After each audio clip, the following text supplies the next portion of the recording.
Hello, Jefferson. Welcome to Fairy Tales Day 2. I'm still looking for my information on Hook. I wanted to come up with paragraphs that talked about how both the movie and the original stage play always take us back to the magic of childhood. I found a really cool article, which you can see is kind of long. Well, I read through it. I got what I wanted, and let me show you what I came up with.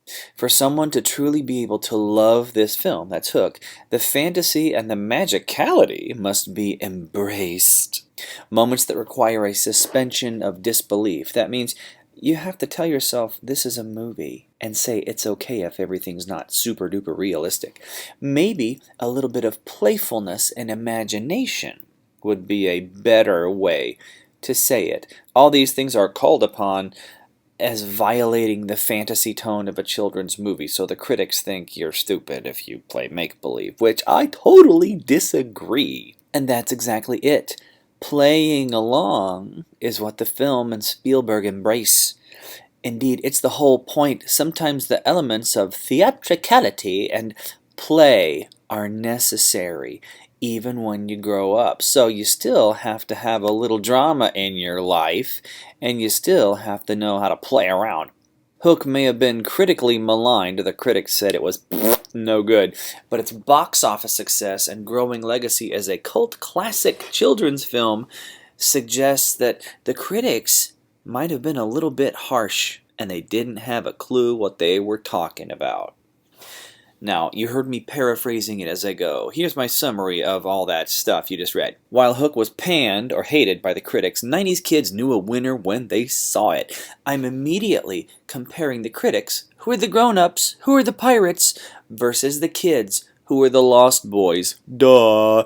The movie made tons of cash, mainly because of the childlike enthusiasm, because who doesn't want to be a happy kid, that many of us have when we remember it. If you're looking for a perfectly logical story, you won't find it here. If you're more interested in a great kid's fairy tale for the modern day, Hook is the movie for you. Now that was my summary.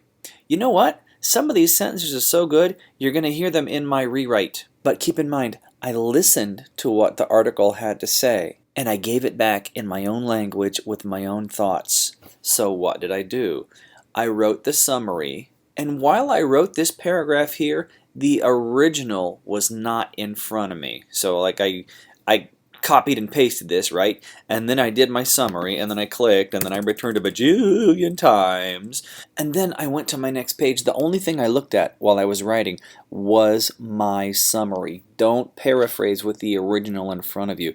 You won't be able to resist the temptation to go into here and do the thing and tools and thesaurus and blah blah blah and look like for the weirdest and like pick the wrong word sometimes, you know. While Hook was loved by diehard Spielberg fans, no, it wasn't.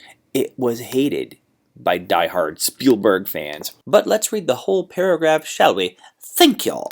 While Hook was hated by diehard Steven Spielberg fans, 90s kids knew a winner when they saw it. The movie made tons of cash, mainly because of the childlike enthusiasm many fans have when we remember it.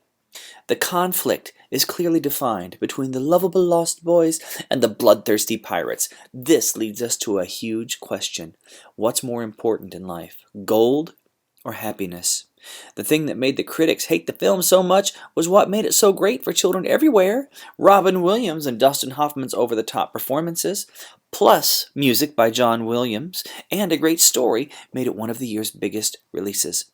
And I close it by saying my main point. Hook perfectly communicates J.M. Barrie's main idea in the original script for Peter Pan. Being young at heart isn't as hard as many of us seem to think. If modern movie freaks are looking for a perfectly logical story, they'll be disappointed. But if they want a great kid's fairy tale for the modern day, Hook is exactly what they need to see. The main thing I did here was I looked for a paragraph that supported what I already believed, and I paraphrased it. Once it was done, I thought about this paragraph. Where would it go best? Duh. This needs to be my conclusion. So, the one I showed you yesterday was the intro. The one I showed you today was the conclusion. Remember, if you don't want to paraphrase, if you can write it on your own, that's cool. What are we looking for? 5 paragraphs. Let's make them 10 sentences each to really give us some data. If you look at the paragraph, first I talk about how the critics hated it, but the kids loved it. Where is the conflict in the story between the grown-ups and the kids? And then I mentioned maybe that's why the critics didn't like it, because they were a bunch of stuffy, old, boring, grown-up people. But what did the kids love about it? There's lots of cool stuff here. And then, if you hadn't got the point yet, I gave it to you directly, because we can compare or contrast. Hook says the same thing that Peter Pan does. One thing I heard today that I think is a really good question. Do we have to compare or contrast, or can we do both? Yes, you can do both. If you have one area where it's alike and one area where it's different, that's perfectly fine. But what we'll need to have is find 3 paragraphs that'll work as your body. If you find something that'll work for your intro or your conclusion, that's cool. Or if you'd like to write that, that is fine as well. Let's go with 1 paragraph a day, unless you can do more. If you can do more, get the work done. And the big thing, make sure you look for your repeating words.